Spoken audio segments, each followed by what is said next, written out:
नमस्कार, NokingNews.com में आपका स्वागत है। नागालैंड में एक बेहद दर्दनाक घटना हुई है। कल शनिवार को रात की घटना है। सुरक्षा बलों ने 14 लोगों को मार दिया। मिस्टेकन आइडेंटिटी का केस बताया गया है और इस तरह के मिस्टेकन आइडेंटिटी के मामलों में किस तरह से गरीब और मज़दूर लोग, अनजान लोग, बेकसूर लोग मौत की सज़ा पा जाते हैं, इस पर मेरा आज का वीडियो है। मैं फिर वही बात करूंगा, हिंदुस्तान में हमारे अपने मानवाधिकारों की, इस देश के लोगों के जीवन की और सुरक्षा बल कैसे लगातार मानवाधिकारों को चुनौती देते हैं। कहीं मत जाइए, चैनल को सब्सक्राइब कर लीजिए। आप हमें अगर सपोर्ट करना चाहते हैं तो हमारा UPI ID डिस्क्रिप्शन में सबसे नीचे है।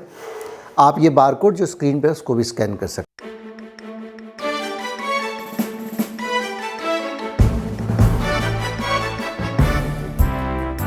नागालैंड के मोनिंग इलाके में कुछ मज़दूर कोयला खदान, वहाँ पे छोटी छोटी कोयला खदानें होती हैं, बड़ी बड़ी नहीं होती हैं, जिसमें घुस के मज़दूर जाके पहाड़ों के अंदर से कोयला निकाल के लाते हैं। उन कोयला खदानों से कुछ मज़दूर मोनिंग इलाके में, कुछ गरीब मज़दूर शाम को टेम्पो में बैठकर अपने घर लौट रहे थे।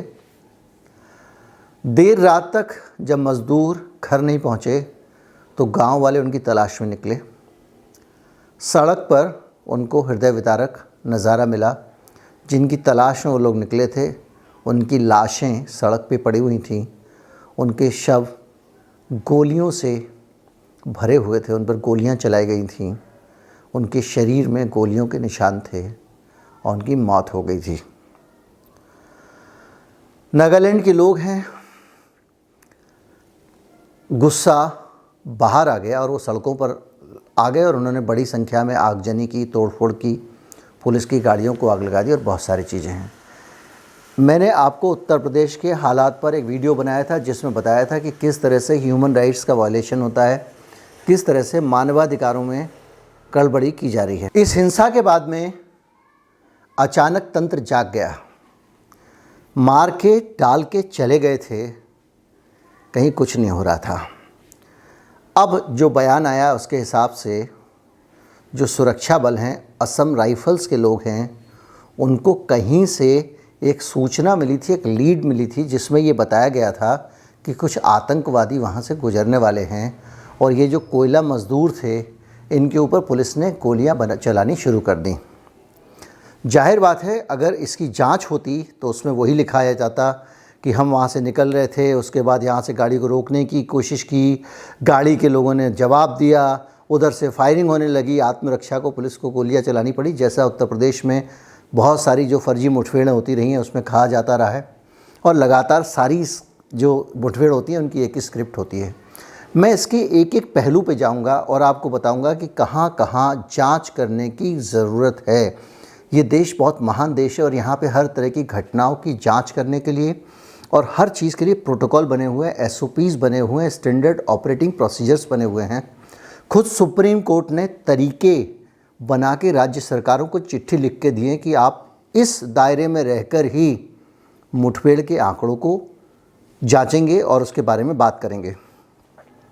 सबसे पहले तो एनकाउंटर शब्द जो है असंवैधानिक है, गैरकानूनी है और ये पुलिस अपनी रोज़मर्रा की भाषा में शब्द का इस्तेमाल करती है, मीडिया इसका इस्तेमाल करता है। एनकाउंटर जैसे शब्द के लिए कानून में भारत के लिए कोई स्थान नहीं है। अब कुछ लोगों के दिमाग में आ सकता है कि पुलिस वाले मर जाएं, कोई उनको मार दे तो क्या मात खाएं, मारे जाएं। इसके लिए एक प्रोविज़न है कि अगर कोई पुलिस की हिरासत से भागने की कोशिश में पुलिस पर हमला करता है तो पुलिस उस पर गोली चला सकती है, ये प्रोविज़न। इसके लिए कुछ गाइडलाइंस बनाई गई हैं। अब आप गाइडलाइंस सुनेंगे तो आपको समझ में आएगा कि कोई भी मुठभेड़ उसकी आसानी से जाँच हो सकती है। पहली गाइडलाइन ये है कि जब भी आपको कहीं से कोई सुराग मिले, कहीं सूचना मिले या कोई बताए कि फ़लाँ जगह पे कोई आतंकवादी गुजर सकते हैं, जैसा इस मामले में असम राइफल्स ने बताया, तो आपको रजिस्टर करना पड़ेगा। उसको कहीं ना कहीं अपने रिकॉर्ड में लिखना पड़ेगा कि भैया हमको सूचना मिली थी, इस आदमी से सूचना मिली थी और ऐसी सूचना मिली थी। अब जब ये कह रहे हैं हमको सूचना मिली थी, तो केंद्र के गृह मंत्री अमित शाह जी ने कहा है इसकी जो जांच है वो SIT के ज़रिए तो होगी, यानी स्पेशल इन्वेस्टिगेटिव टीम के ज़रिए होगी। जबकि सुप्रीम कोर्ट कह रहा है कि जांच मजिस्ट्रेट की देखरेख में होनी चाहिए। अब एसआईटी अगर जांच करेगी तो उसको ये बताना पड़ेगा कि वो जो सूचना पहले से मिलने की बात की गई है वो रिकॉर्ड में रजिस्टर्ड है या नहीं, और वो रिकॉर्ड पहले मजिस्ट्रेट को भेजना पड़ेगा।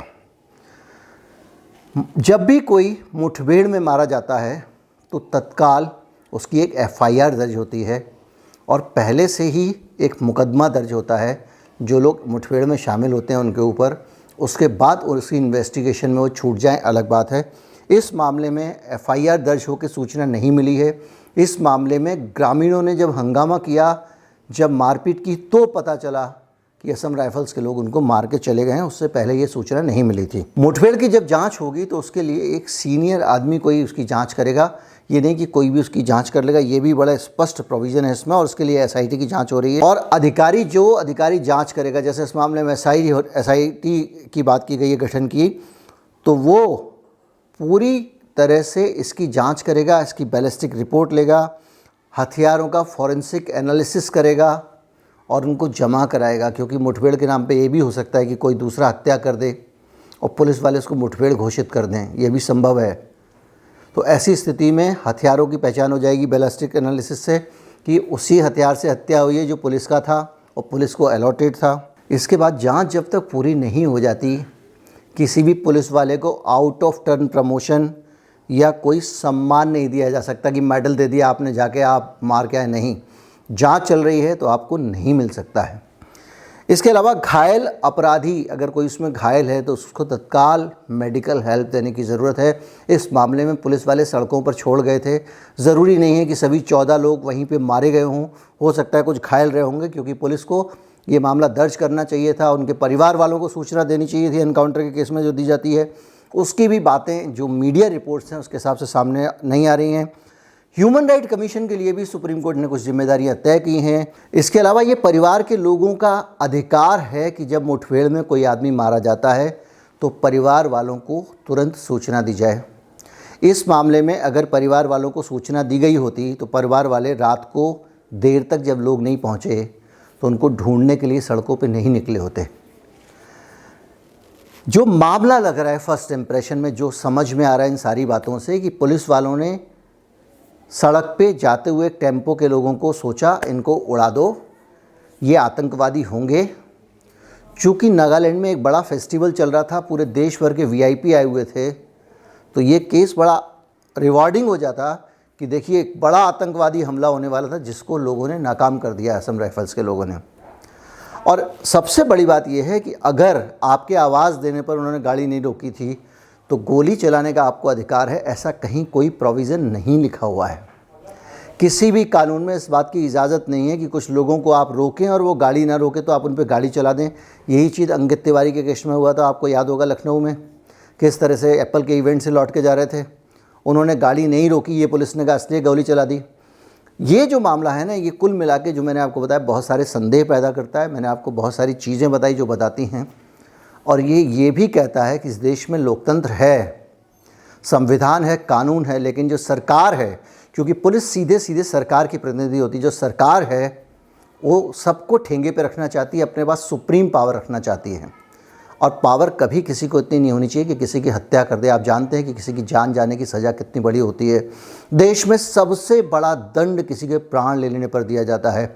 मनुष्य का जीवन सबसे कीमती है, और उस जीवन को अगर सरकार और उसके सिस्टम के लोग इस तरह से छीनते हैं तो ये बहुत शर्मनाक है। और इस तरह की चीज़ों पे जागरण, जनजागरण होना चाहिए।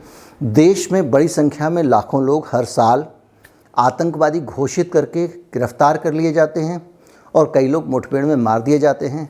सैकड़ों मामले ऐसे आए हैं जिनमें बाद में लोग आतंकवादी ना होने के कारण बरी किए गए और उनको बेकसूर कई सालों तक जेल में रखा गया। एक नाम मैं आपको बता दूं जिसके नाम से ही आपको लगेगा कि वो बहुत बड़ा आतंकवादी था, अब्दुल करीम टुंडा। अब्दुल करीम टुंडा को जामा मस्जिद पे जो ब्लास्ट हुआ था उसके मामले में धर लिया गया था और लंबे समय बाद पता चला कि वो बेकसूर है, उसको छोड़ दिया गया। इस तरह के सैकड़ों मामले हैं। इंडियन एक्सप्रेस का जो रेडिंग अवार्ड है वो मिल चुका है आज तक कोई वारदात को जिन्होंने ये सारे के सारे मामले उठाए थे। तो कुल मिला के मानवाधिकार के मामले में सरकार का सिस्टम का रवैया लीपापोती वाला ज़्यादा लगता है। मुआवजा दे देंगे, मुआवजे का ऐलान कर देंगे, जांच का ऐलान कर देंगे, लेकिन सिस्टम को सुधारने को तैयार नहीं है। ये जो पुलिस वाला जो कल्चर है, जो फिल्मों वाला कल्चर है अब तक 56 वाला, ये ख़त्म होना चाहिए। क्योंकि 56 के दुगने होने में जब एक दिन 112 होंगे तब समझ में आ जाएगा। हमने देखा है कि विकास दुबे कांड जब हुआ था बिकरू कांड में, तो उस पर यही हुआ था। पुलिस की टीम एनकाउंटर में उसे मारने गई थी, अपराधी ने जवाब में उनको मार दिया।